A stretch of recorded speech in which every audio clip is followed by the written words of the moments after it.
Well, thank you very much. First of all, I'm grateful to l'Université de Montréal for the extraordinary generosity that's enabled me to return for a few days to the city that I still consider my Canadian home. I hope that an hour from now you will think that I've given good value, as we say in the UK. Okay, we are probably all familiar with the Bill and Melinda Gates Foundation's biomedically and technologically focused Grand Challenges rubric.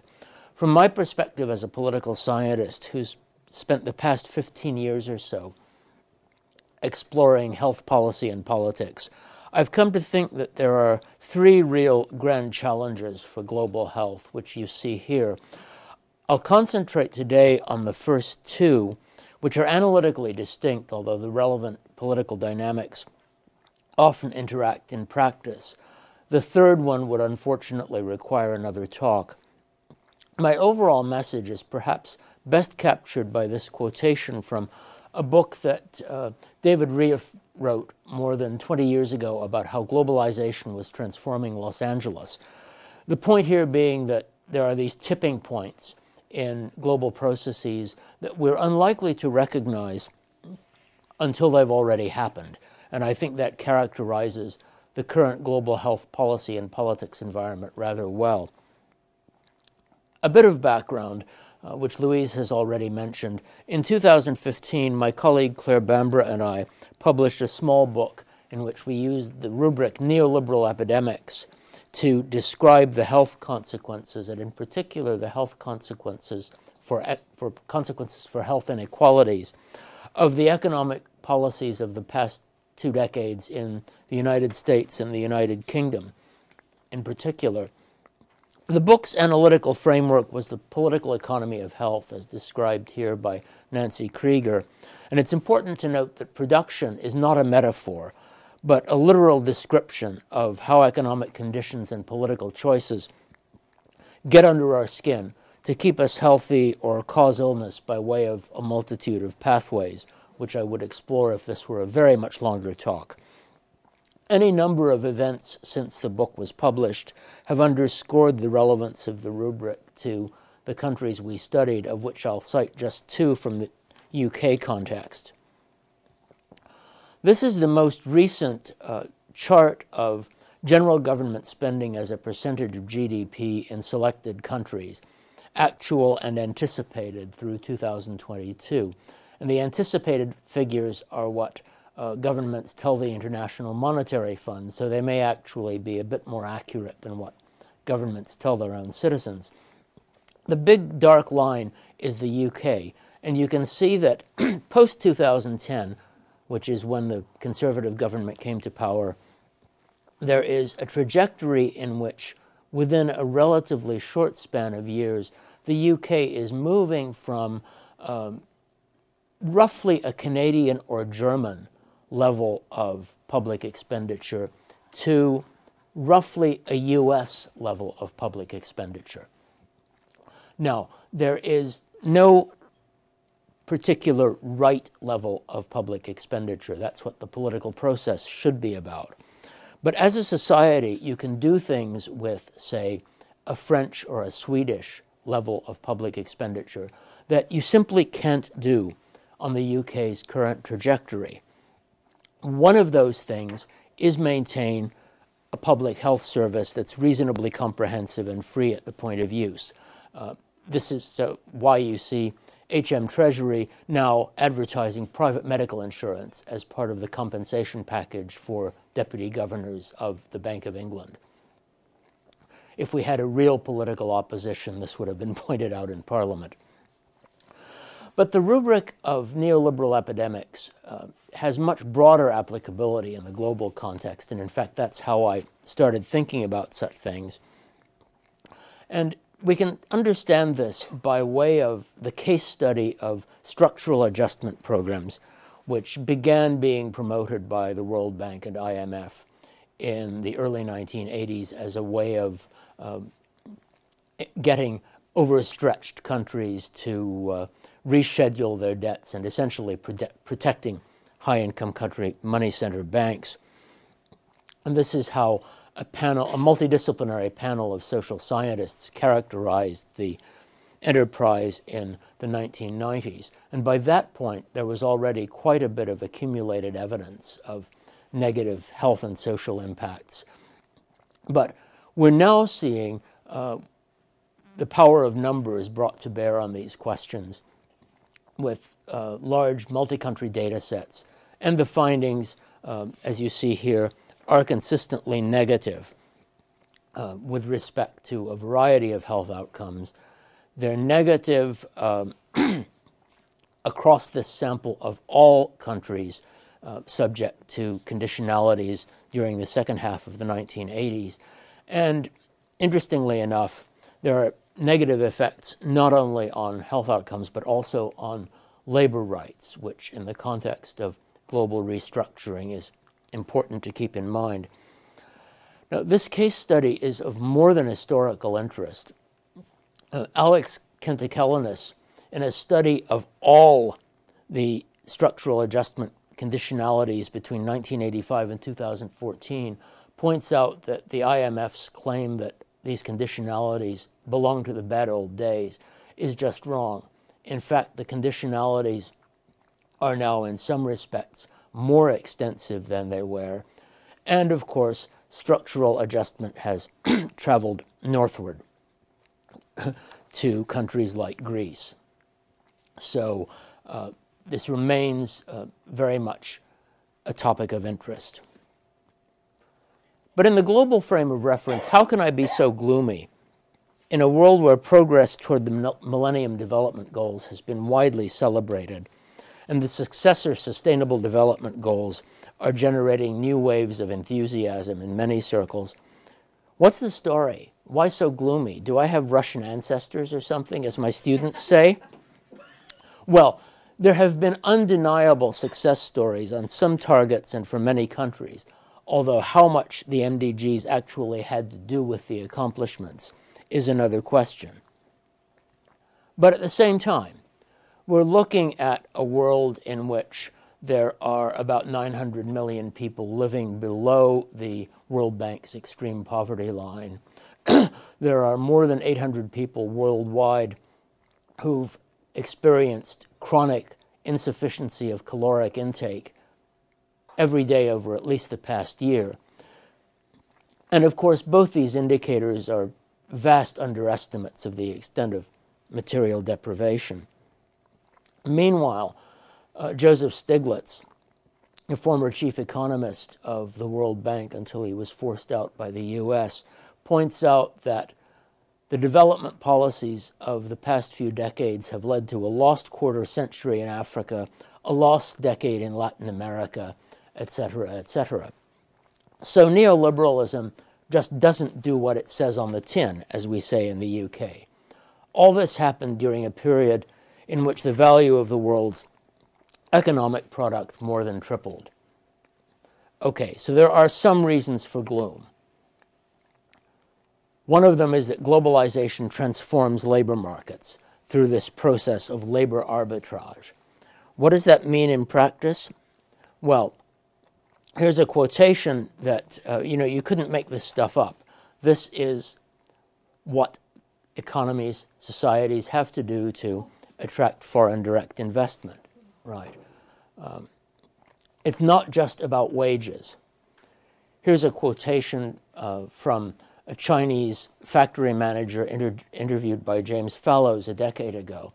Now, how many people here have childcare responsibilities? A few. How many think they might have childcare responsibilities in the future? You might want to give this a think, okay? With much production organized into global supply chains, distributional conflicts are no longer contained within national borders. That's a political point of the highest importance and one that I'll return to near the end of the talk. Why so gloomy? Well, the current world order is one of high and rising inequality across a range of countries, although not everywhere. This is a chart many of you will be familiar with. It's simply Thomas Piketty's graph of income inequality in the United States and the top 1%. And this is the disaggregation of the top decile. You see that disproportionately rising inequality is accounted for by concentration of income at the top of the distribution. And worldwide, as Oxfam has pointed out, a few years ago, the 85 richest people owned the same wealth as the 3.5 billion poorest people. The next year, it went down to 62. And the following year, again, according to Oxfam, it's now down to 8 people. This is essentially because of the skyrocketing value of technology stocks. All these estimates, I should mention, are not pulled out of the air. They're based on work by the world's leading researchers on wealth distribution, James Davies and colleagues. So what we see is a situation in which the direct consequences may not be catastrophic. As Sean O'Grady pointed out in The Independent, even if the wealth of the Oxfam 8 were redistributed, it wouldn't necessarily go that far. The more important consequences go far beyond the Wilkinson-Pickett hypothesis, pretty persuasive, that less unequal societies are better for everyone. They start with the broadening bifurcation of opportunity structures, life chances, and epidemiological worlds. So, for example, as multi-billion-pound flats proliferate in London, and this is by no means the most expensive real estate in central London, one Londoner is paid below the advisory London living wage. And you can't live very well in London on £9.40 an hour, believe me. Elsewhere in the world, we encounter even more extreme examples. This one is from India, and this one is from Angola, where 3 out of 10 people were living below the World Bank poverty line before the collapse of commodity prices. And Luanda is the most expensive city in the world on some metrics. Beyond these, economic inequality has some pernicious effects on policy space, which Vito Tanzi, who's a former senior official of the IMF, was referring to as fiscal termites as long ago as 2001. And the termites operate in multiple ways: shopping for nationality by the ultra-wealthy, tax avoidance, and how complex corporate structures and global financial markets facilitate capital flight. The termite appears to have moved on that slide. This is a screenshot from the website of a firm named Henley & Partners, whose Canadian branch is based right here in Montreal. And they describe themselves as the leader in residence and citizenship planning, right? Helping the ultra-wealthy to find the most financially advantageous place of residence, which often is now London. You may or may not be able to see the small print in this estate agent's window, but it says, "We have a wealth of international cash buyers looking for property in your area." Now, there have been any number of recent treatments of wealth inequality, use of tax avoidance and offshore financial centers and the like. The most compelling is one called Capital Without Borders by a sociologist who actually trained as a trust and estate planner, which is the key qualification for private wealth managers, so got inside the culture for her interviews, even though she never actually practiced the trade. And here's what she had to say. Very provocative analogy. The high net worth individuals of the world are largely ungoverned and ungovernable. What this is doing to the Westphalian host system is like what e-commerce is doing to bricks and mortar business. Right. With the publication of the Paradise Papers, we're moved to think about questions like what tax avoidance means for universal health coverage, which is something I'll return to just briefly later on. Critically, all these mechanisms of tax avoidance facilitate capital flight, which was identified as a problem for Latin America as long ago as the 1980s, John Williamson, by the by, is the economist who codified the Washington Consensus. And more recently, we see a great deal of work by Léonce Ndikumana and colleagues used in places like this report for the Economic Commission for Africa. 2 points here. First, the nature of capital flight is that it takes two to tango, at least. And even if the government in, say, sub-Saharan Africa is serious about addressing capital flight, there's only so much it can do without cooperation from the destination countries, and so far that cooperation hasn't been forthcoming. Secondly, capital flight, at least if you define it only in terms of illicit financial flows, is only part of the picture. There's a much larger picture involving shifting of assets out of the developing world in ways that are perfectly legal, even if the original acquisition of the assets might not have been.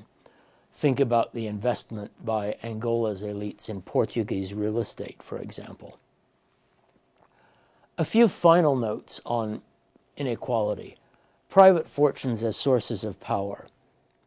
So, in the global health governance frame of reference, we see the Bill and Melinda Gates Foundation, based on the private fortunes of two individuals with zero external accountabilities, sitting around a table as an equal with a variety of UN organizations that at least formally and supposedly do have those accountabilities. Quotation from The Economist's Worldview 2018, which just came out: politicians will be reminded where sovereign power truly lies in a democracy, with Facebook, which of course is controlled by one of the richest men in the world. And then we have the intergenerational effects associated with the transmission of these vast amounts of wealth to heirs. So that's inequality. Now on to the second part of the talk, post-democracy. I recently ran across this statement about governments. The ultimate measure of a state's effectiveness is a contribution to the well-being and flourishing of the people that it governs. Now, this may very well be a valuable aspirational statement. It may even reflect what a number of people in areas like global public health think, but the problem is that it bears no relation to the way the world actually works. And whatever we may think about the rather ambitious claim of Douglas North and colleagues to have developed a conceptual framework for interpreting recorded human history, right? I mean, even if you've won a Nobel Prize, that's a bit of a stretch. They do remind us of this first of what I call three realist axioms, which is that these Weberian monopolies are a relatively recent phenomenon in history and in a substantial and expanding part of the world.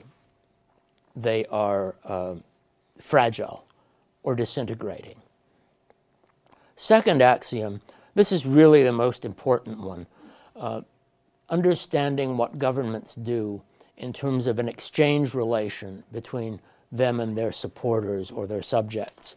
And as with any unequal exchange, some people may have very little to offer in terms of exchanges with governments. Here's the third. Illiberal democracy is on the rise. Now, that I don't usually quote Fareed Zakaria because his approach to international relations often can be summarized in three words: America the Wonderful. But in this case, he got it right, and he got it right before a whole lot of the rest of us who were rather blindsided by the trends. This is a graph supplied by Freedom House, which shows 2006 as a turning point in the trajectory of democratization. Now, these ratings are, of course, to some extent subjective, and indeed in some cases they're rather charitable. But the point here is that democracy, understood even in terms of formal institutions, is under threat. And here's a rather text-heavy slide quoting Larry Diamond, who is one of the founding editors of the Journal of Democracy, about this trend.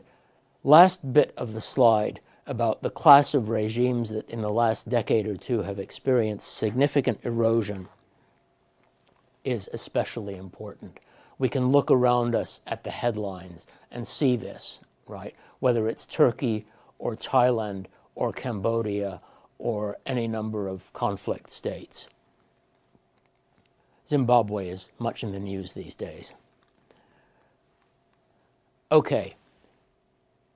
Illustrative questions and implications for global health. And here I have far more questions than answers, and am not especially apologetic about that. This is pollution in Beijing, okay? Familiar story. India now has a comparable or even worse problem. And remind yourselves that according to WHO, ambient air pollution kills about 3 million people a year. The conventional approach to these issues is the Kuznets curve, which hypothesizes that as societies get richer, there will be pressure from their members to clean up the environment, so that initially the economic growth will be accompanied by an increase in environmental degradation, and then the system turns around.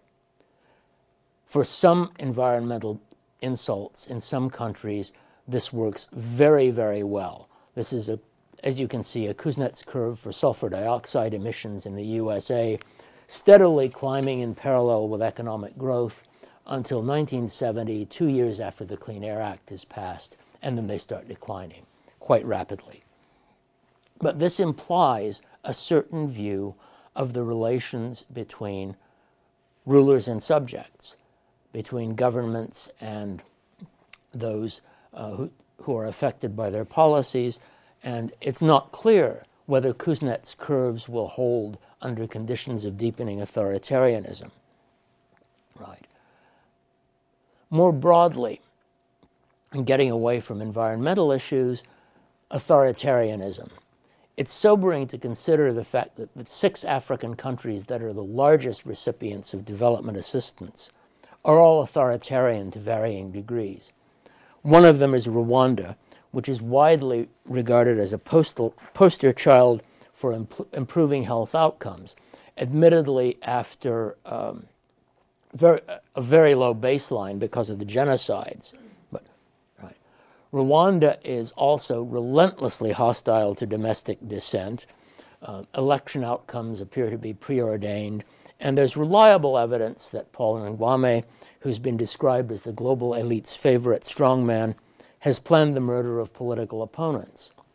Right. So lurking behind all that, there's kind of an ethical question, to my way of thinking, about how far public health researchers and indeed public health journals should go in publishing self-reports from the Ministry of Health in Rwanda, which this is.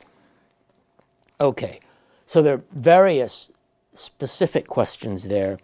Let's turn to the more general one of state commitment to healthcare. 2001 Abuja Declaration, African Union members commit themselves to the target of raising government spending on health to 15% of GDP. A decade later, the right-hand column on the chart, only a few countries have met the target, and interestingly enough, top of the chart is Rwanda. Now, there's an interesting political comment here about the domestic clout of health ministries, but it's useful to think about some of these issues in the context of the commitment to universal health coverage that is, of course, Target 3.8 under the Sustainable Development Goals. Right. Where are the resources going to come from?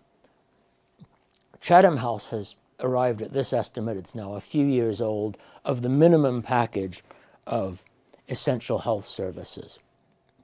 It recognized that many countries will need external assistance, but also recommended a different but comparable expenditure target of 5% of GDP from domestic revenue sources. So in other words, the axiom for lower and middle income countries should be do what you can with domestic resources.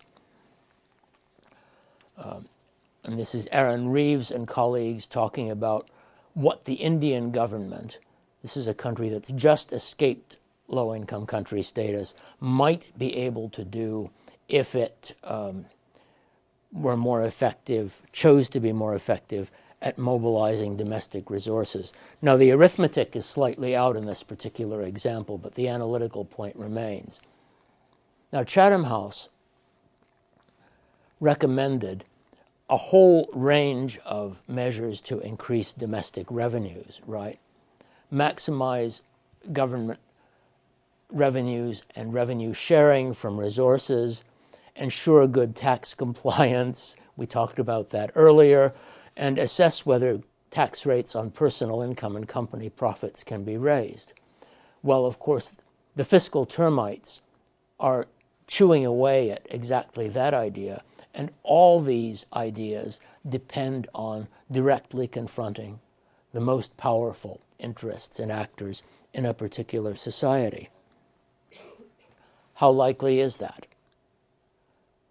Let's zoom out a bit farther. Andy Sumner and colleagues have been pointing out for years that the majority of the world's poorest people no longer live in the world's poorest countries.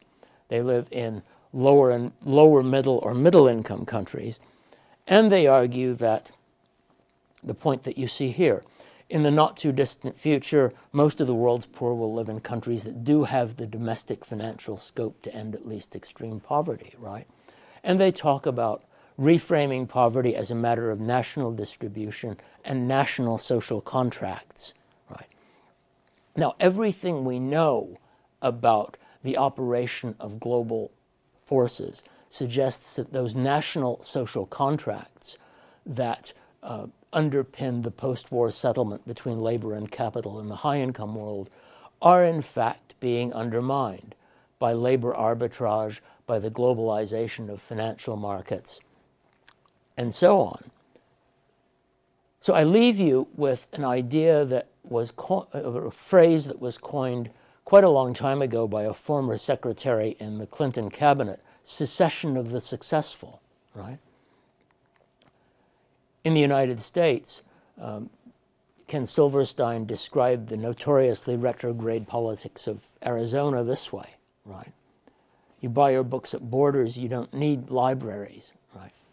This is poignant because many local authorities in the north of England, where I live, are now closing down their libraries or saying, we can't afford to run them, they'll have to be run by volunteers, right? So this is a literal description of a social process. And outside the high-income world, here's a wonderful, eloquent description by Arundhati Roy of the bifurcation that is now underway in India. Always do this, and I look forward to your questions. Thank you for listening.